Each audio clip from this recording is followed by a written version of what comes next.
So ngayon, proceed na tayo sa pag-adjust para malaman natin kung yung headlight ba natin ay kailangan pa natin ibaba or kailangan pa natin itaas mga idol. So tara, adjust natin.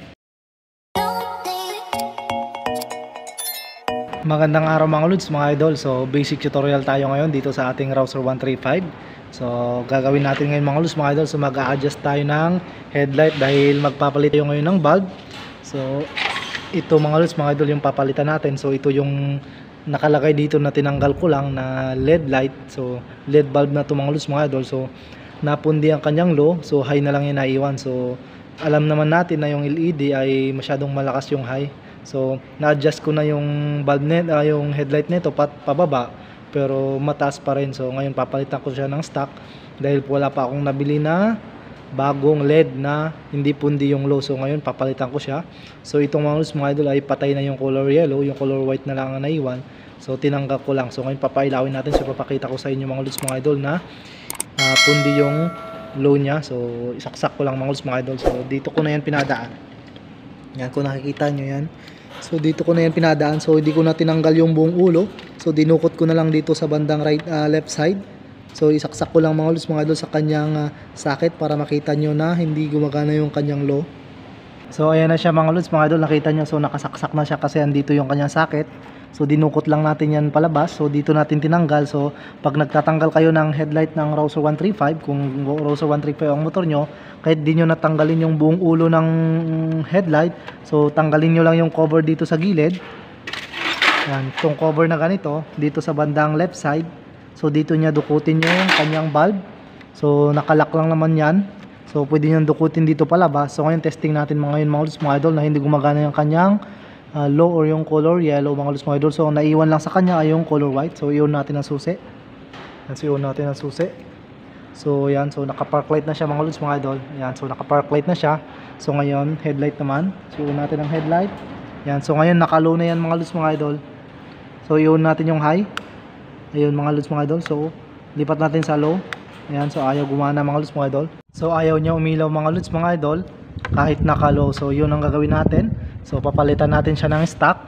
Ayan yung kanyang stock mga idol. Nakita nyo, ito yung pinapalitan natin. So dito sa kanyang stock ay gumagana ang high and low mga idol. So yun ay kakabit natin. Dito lang din natin papadaanin mga idol sa gilid. So pagka naka Rouser 135 kayo, so pwedeng padaanin ang headlight bulb dito kahit di nyo tanggalin yung buong ulo. So dukutin nyo lang mga idol. So tiyaga lang dahil maraming nakaharang. So tatanggalin nyo lang itong mga connectors ng wire. So bubunutin nyo yan at tatanggalin nyo yung cover dito. So pwede nyo nang dukutin mga idol. So ngayon ikakabit ko muna yung stock para ma-adjust natin. So para mababaan natin dahil nung kinabit ko mga idol itong LED light, so mataas ang ilaw niya. So in-adjust ko siya pababa.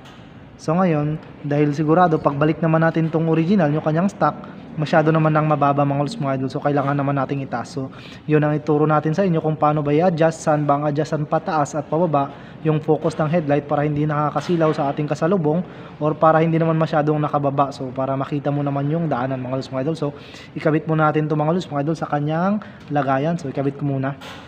So ayan na mga idol. So nakabit na natin kung nakikita. So stock bulb na yan. So ito na yung pinagpalitan natin yan. So stock bulb na yan mga idol. So i-adjust na natin yan. So papailawin muna natin. So pailawin ko mga idol. So para makita nyo umiilaw na siya. So nakaunang susi. Bukas natin ang headlight. Ayan. So naka-low na yan mga idol. Ito yung high. Ayan yung high. Ayan yung low. So ibig sabihin umiilaw na siya.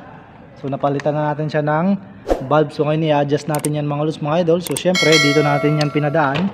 Makita nyo, so dito, so di pa nakakabit nyo kanyang mga wire at yung takip dito. So pwede nyo dukutin lang yan dyan mga idol pagka nakakabit kayo ng headlight bulb. Pero syempre tiyagaan yan kasi napakahirap talaga, napakahirap magkabit. So mahirap tanggalin, syempre mas mahirap pa yung pagkabit, pero makukuha naman sa tiyagaan mga idol. So ngayon proceed na tayo sa pag-adjust para malaman natin kung yung headlight ba natin kailangan pa natin ibaba or kailangan pa natin itaas mga idol. So tara, adjust natin. Ayan na mga idol, so mag-adjust na tayo ngayon. So yun, nakauna yung susi natin. So bubuksan natin yung headlight para ma-adjust natin yung kanyang headlight. Yan, so naka-low yan mga idol. Yan, so naka-low, ito yung high. Yan siya mga idol, ito yung low, high. So dito tayo sa low mag-adjust mga lods mga idol. So itong kanyang low, yung adjustment niya ngayon, yan pa yung adjustment ng LED bulb na pinalitan natin mga lods mga idol. Ibig sabihin nakasagad siya ng payuko.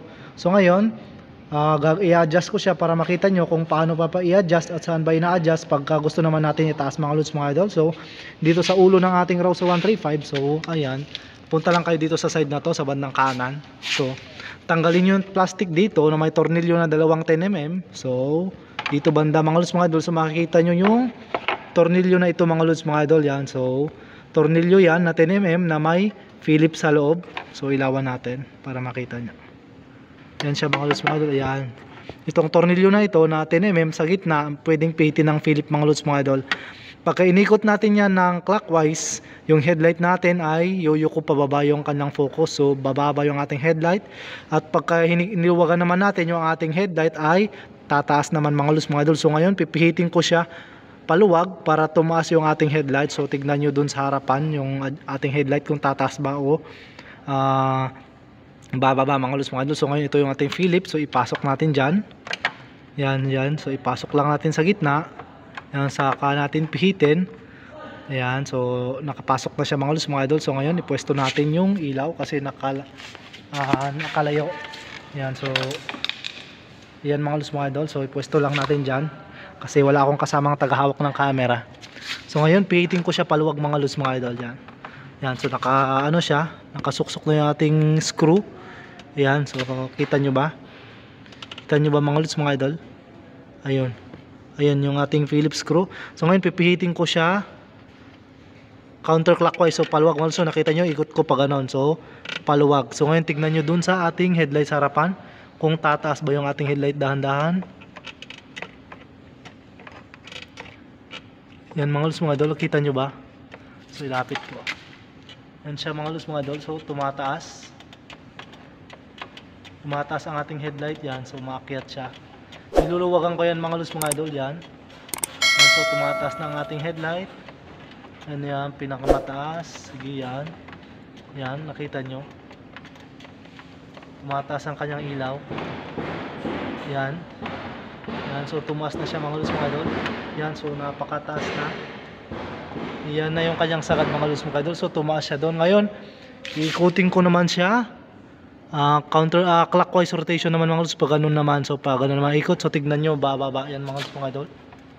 Yan, so ngayon iikutin ko naman siya clockwise. Yan, so inikot ko na yan mga lods mga idol ng clockwise. So tignan nyo bababa naman yan. Sagad natin sa pinaka mababa.